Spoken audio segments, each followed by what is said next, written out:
Programme में खुशामदीद। मैं हूं आपका मेजबान समी इब्राहिम। आइए नजर डालते हैं आज की टॉप स्टोरीज पर। इमरान खान का इलेक्शन कमीशन को 3 दिन का अल्टीमेटम। कहते हैं अगर 3 दिन में मुतालबात तस्लीम ना किए गए तो एहतजाज का ऐलान करेंगे। एक तरफ जीतने वालों का जश्न तो दूसरी तरफ धांधली, धरने और एहतजाज। इलेक्शन कमीशन की कारकर्दगी पर उठते सवालात। और इलेक्शन 2013 है तारीखी इलेक्शन जिसमें कोई नहीं हारा। और क्या सदर जरदारी इस्तीफा दे देंगे?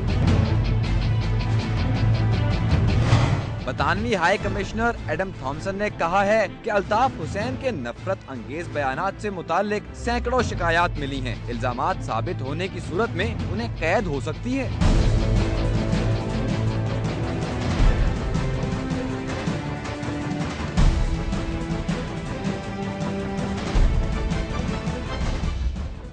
इलेक्शन के बाद भी सुनामी ना थम सका और 5 घंटे कबल मंजर आम पर आने वाले इमरान खान के बयान ने मुल्क की सियासत में एक बार फिर भौचाल बर्पा कर दिया है। कहते हैं अगर 3 दिन में उनके मुतालबात तस्लीम न किए गए तो वो एहतजाज का ऐलान करेंगे। इलेक्शन कमीशन हमारी तवक्कुआत पर पूरा नहीं उतरा। अवाम ने पहली बार इतनी बड़ी तादाद में इंतखाबी अमल में हिस्सा लिया और अगर अवाम के खदशात दूर ना किए गए तो अवाम बददिल हो जाएंगे। गुज़श्ता रात इमरान खान और नवाज शरीफ की मुलाकात के बाद तो ऐसा लग रहा था कि शायद दोनों की दोस्ती हो चुकी, तलखियां खत्म हो गई हैं, लेकिन इमरान के अल्टीमेटम ने यकीनन नवाज शरीफ के फ्रेंडली अपोजिशन के ख्वाब को चकनाचूर कर दिया है। इस वक्त इमरान खान 25 नशिस्तों के पोलिंग पर तहफ्फुज़ात का इजहार कर रहे हैं और बज़ाहिर ये कोई बड़ा नंबर नहीं है, लेकिन याद रखिए 1977 में उस वक्त की अपोजिशन का मुतालबा सिर्फ 21 हलकों पर पोलिंग कराना था, लेकिन जब एहतजाज शुरू हुआ तो उसका अंजाम 11 साला आमरीत की सूरत में सामने आया। पाकिस्तानी सियासत पर नजर जमाए बाज हलकों में इस सारी सूरत हाल पर खासी तशवीश पाई जा रही है। उनके नजदीक बाज औकात आप एहतजाज शुरू तो करवा सकते हैं, लेकिन उसे खत्म करवाना आपके बस में नहीं रहता। इस सारी सूरत हाल पर बात करने के लिए आज हमारे साथ मौजूद हैं पाकिस्तान तहरीक इंसाफ की रहनुमा मोहतरमा डॉक्टर यास्मीन राशिद साहबा। अस्सलाम वालेकुम डॉक्टर साहबा। अस्सलाम वालेकुम जी। Welcome in the show. मैं ये जो आज ऐलान आया है इमरान खान साहब का एहतजाज का, अगर 3 दिन में मुतालबात पूरे नहीं किए गए तो क्या आप समझती हैं एहतजाज करने से ये जो सारा मंजरनामा है इसमें कोई तब्दीली नहीं आ सकती? नहीं, मेरा ख्याल है जी सबसे अहम चीज़ आप देखिए उनकी, पहले तो आप नीयत देखें वो क्या करना चाह रहे हैं। उन्होंने वो चाह रहे हैं कि लोगों का जो कॉन्फिडेंस ख़त्म हो गया इलेक्शन कमीशन में वो किसी तरीके से बहाल हो जाए। अगर इलेक्शन कमीशन कहती है कि हमने ये इलेक्शन बिल्कुल सही तरीके से कराए हैं तो हमने खदशा चाहे 25 से ज़्यादा सीटों पे कहा, तो हम तो कह रहे हैं आप 4 सीटों के ऊपर आप गिनती दोबारा करवा दीजिए। ये थंबप्रिंट ये दुरुस्त है। मैं सिर्फ ये जानना चाहता हूँ कि ये जो खान साहब का बयान आया है ये तो एक पब्लिक स्टेटमेंट है, मीडिया के जरिए आई है।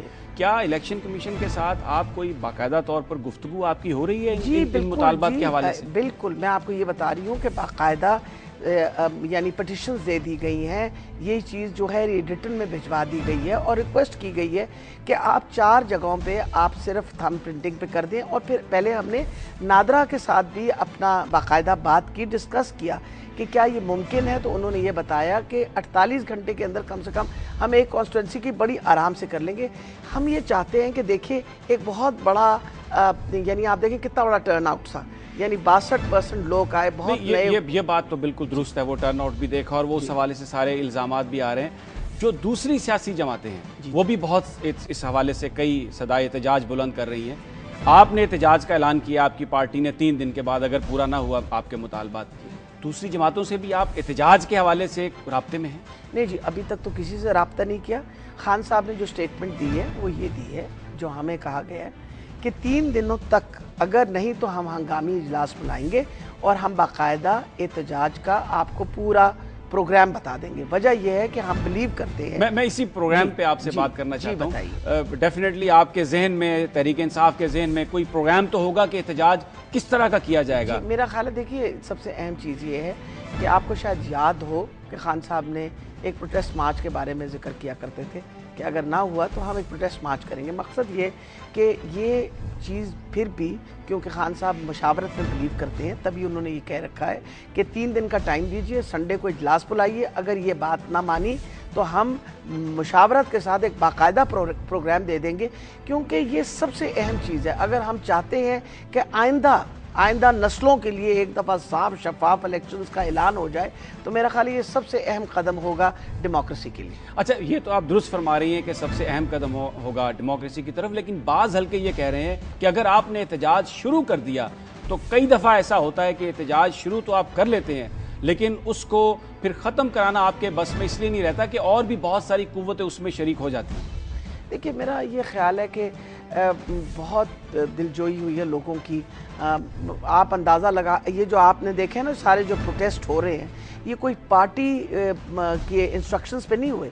ये लोग दुख के दिल से दुख के बाहर आए हैं और दुखी दिल से आके सड़कों के ऊपर बैठ गए हैं बिकॉज वो बिलीव करते हैं कि हमारे साथ ज्यादती हुई है। अच्छा, इसमें डॉक्टर साहबा एक तो 25 नशिस्तों पर तहफ़्फ़ुज़ात तो आपके हैं जिनमें आप 4 हल्कों में रीपोलिंग की बात करते हैं। तो रीपोलिंग की नहीं, हमने कहा जी रिकाउंटिंग की आप बात कर रहे हैं। जी दुरुस्त है, विद थंबप्रिंट। अच्छा, मैं ये आपसे जानना चाह रहा था कि बहुत सारी दूसरी सियासी जमातों ने भी मुख्तलिफ हलकों में इस तरह के एतराज़ात किए हैं। अगर ये सारे हलके काउंट कर लिए जाएं तो ये तो ऐसा लग रहा है कि ये तो कम अज़ कम आधी नशिस्तों पर या रिकाउंटिंग होगी या उनके हलकों में रिपोलिंग होगी। तो इतना बड़ा टास्क। आप देखें ना, मकसद ये है, हम क्या चाह रहे हैं, आप और मैं क्या चाहेंगे या पाकिस्तान क्या चाहेगा? साफ शफाफ इलेक्शंस, इस बात पे तो आप यकीन करते हैं ना, यही हम चाहते हैं सब लोग। और अगर हम चाहते हैं साफ शफाफ इलेक्शन तो एक जो एक्सरसाइज हुई है, अगर उसमें कोई डाउट आ गया तो सारी ज़िंदगी शक ही रहेगा और यही होगा कि भाई रिगिंग हुई है।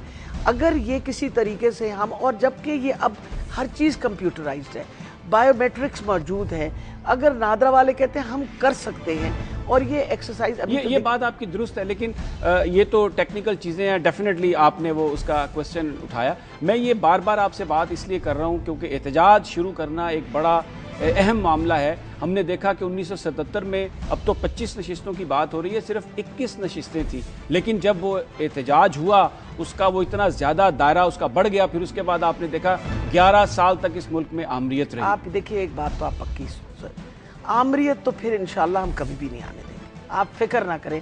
लोग डेमोक्रेसी चाहते हैं, झगड़ा डेमोक्रेसी के लिए हो रहा है। झगड़ा ये हो रहा है कि आप साफ शफाफ इलेक्शन करें। फौज को तो नहीं आने देना, इस कौम ने फिर फौज को नहीं। अच्छा, आपने फौज का जिक्र किया, मैं आपसे यहाँ पे सवाल करना चाहूंगा कि जनरल कियानी साहब का भी फोन आया इमरान खान साहब को और रिपोर्ट हुआ कि 10 मिनट तक गुफ्तगू हुई, उसमें उन्होंने खैरियत दरियाफ्त की। कुछ हमें बताएंगे कि और किन मौज़ूआत पर बातचीत हुई? देखिए, मैं वहाँ होती ज़रूर तो आपको बता देती, मैं मौजूद नहीं थी वहाँ, इसलिए मुझे ये पता नहीं है। लेकिन ये है कि इमरान खान साहब से जो उन्होंने एक तो उनकी तबीयत के बारे में पूछा और ये भी पूछा कि कब तक वो मतलब, और फिर सबसे इम्पोर्टेंट यकीनन जो बहुत सियासी जो सूरत हाल है, क्या ख्याल है, उस पर भी बात जरूर बात हुई होगी। और आपको पता है एक बहुत अहम मसला जो हमारे लिए चल रहा है कि जी अमेरिकन का विड्रॉल होना है, फिर ड्रोन अटैक्स जो हैं, इनके ऊपर भी कोई छोटी बहुत गुफ्तगू शरीद होगी, मुझे कोई एग्जैक्टली पता नहीं है। आपस में डिस्कशन ज़रूर हुई होगी, लेकिन 10 मिनट की गुफ्तगू शरीद में कितनी बात हो सकती है? अच्छा, अब मैं आपसे ये सवाल पूछना चाहूँगा कि एहतजाज की काल 3 दिन के बाद, जाहिर है आप एक हंगामी मीटिंग में उसका फैसला तो करेंगे, लेकिन क्या आपने ग्रास रूट लेवल पर आपकी जो तंजीमें हैं उनको अभी कोई हदायत की है कि अपने आप को वो तैयार करें अगर ज़रूरत पड़ी एहतजाज की? तो आप तो परेशान हो जाएंगे, तंजीमों ने हमारी जान खा रखी है। वो मतलब बजाय ये कि हम उन्हें कहें कि आप तैयारी करें, उन्होंने हमारी जान खा रखी है कि आप क्यों नहीं कुछ कर रहे। हम बार बार उनको यानी ठंडा करने की कोशिश इस बात पे कर रहे हैं कि हम नहीं चाहते कि, देखें, एक अच्छे इरादे के साथ बात कर रहे हैं। आज आपने खान साहब की अगर आपने बात सुनी है तो एक बहुत अच्छे इरादे के साथ बात कर रहे हैं और बिल्कुल नहीं चाहते कि किसी तरीके से हम ये जो डेमोक्रेसी का एक काम चला है इसको डिस्टर्ब करें। लेकिन आप सोच नहीं सकते कि हमारे वर्कर्स जो हैं वो कितने एजिटेटेड हैं और बहुत ज़्यादा। बहुत बहुत शुक्रिया डॉक्टर यास्मीन राशिद साहबा, जो कह रही थी कि बिल्कुल अगर आमरीत ने आने की कोशिश की तो उसको रोका जाएगा। इमरान खान साहब की नीयत बिल्कुल दुरुस्त है और अगर 3 दिन में हमारे मुतालबात नहीं माने गए तो मार्च होगा, एहतजाजी मार्च। नाज़रीन, यहाँ पर वक्त हुआ एक ब्रेक का। ब्रेक से वापसी के बाद हम बात करेंगे इस स्टोरी पर। एक तरफ जीतने वालों का जश्न तो दूसरी तरफ धांधली, धरने और एहतजाज। इलेक्शन कमीशन की कारकर्दगी पर उठते सवालात।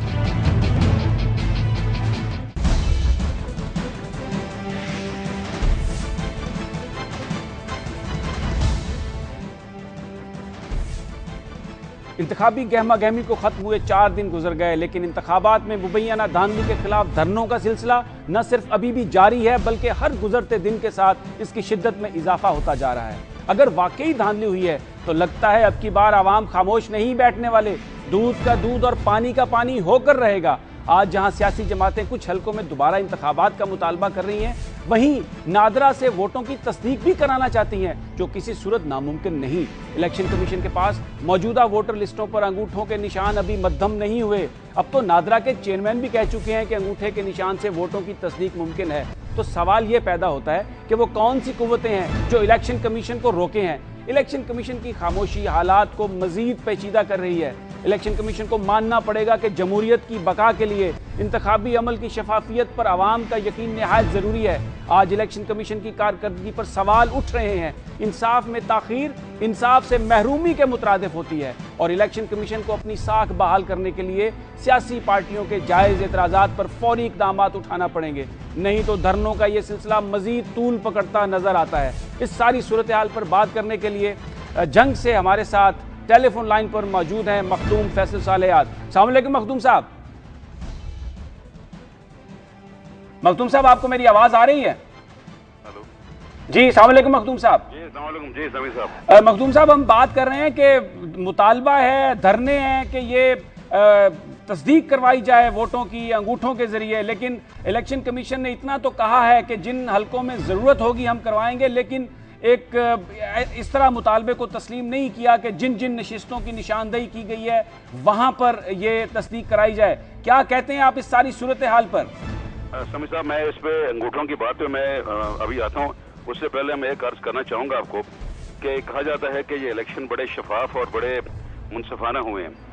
आज कल एक रिपोर्ट भी थी कि यूरोपियन यूनियन की 90% उन्होंने कहा शफाफ इलेक्शन हुए हैं। आज आप देखिए कि पाकिस्तान की जितनी भी मेन जमातें हैं जिन्होंने इलेक्शन में हिस्सा लिया, जिन्होंने कामयाबी भी हासिल की है, वो तमाम के तमाम जो हैं वो एहतजाज कर रही हैं। मुस्लिम लीग नून ने सिंध के इलेक्शनों को रिजेक्ट कर दिया है, पाकिस्तान पीपल्स पार्टी ने रिजेक्ट कर दिया है, PTI ने रिजेक्ट कर दिया, JUI ने कर दिया है, अपने जमात इस्लामी ने कर दिया, MQM ने, सब ने। तो जब ये सब तमाम जो मेन स्ट्रीम जमातें हैं और दीगर आज़ाद उम्मीदवार जो हैं वो तमाम के तमाम जब शकूक व शुबहात का उन्होंने खुल्लम खुल्ला इजहार किया, आपके सामने वीडियो और एविडेंस इतने आ चुके हैं, आपके सारे चैनल दिखा रहे हैं, आपने खुद अपने चैनल्स पे इतना कुछ दिखाया है, तो इलेक्शन कमीशन जो है वो क्यों अभी तक वो उन्होंने वो सोई हुई है, क्यों एक्शन नहीं ले रहे हैं?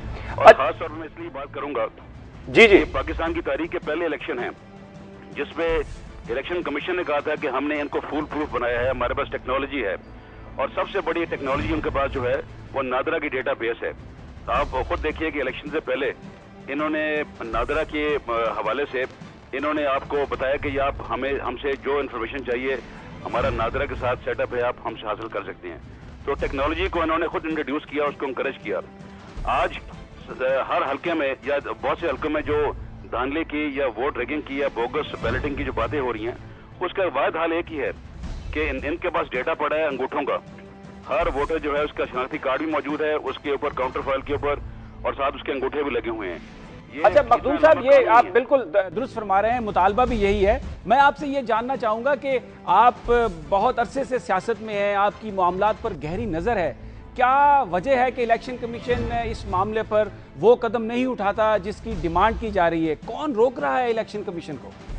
समीर साहब, मेरे नज़दीक तो ये इलेक्शन कमीशन को खुद इसका जवाब देना चाहिए कि इनका जो पूरे इलेक्शन के दौरान इनका जो रवैया रहा है, मुझे खुद इनसे बड़ी ज़ाती शिकायतें हैं कि मैं इनको इतनी दफ़ा कंप्लेंट्स कर चुका हूँ, उन्होंने एक दफ़ा भी किसी कंप्लेंट पे भी मुझे जवाब नहीं दिया। बाकी पूरे पाकिस्तान में इनको कंप्लेंट्स आती रही हैं। तो अगर इनका ये रवैया जो ये रहा है, मुझे नहीं समझ आती ये किस तरीके का ये शफाफियत और ट्रांसपेरेंट इंडिपेंडेंट इलेक्शन करवाना चाहते हैं।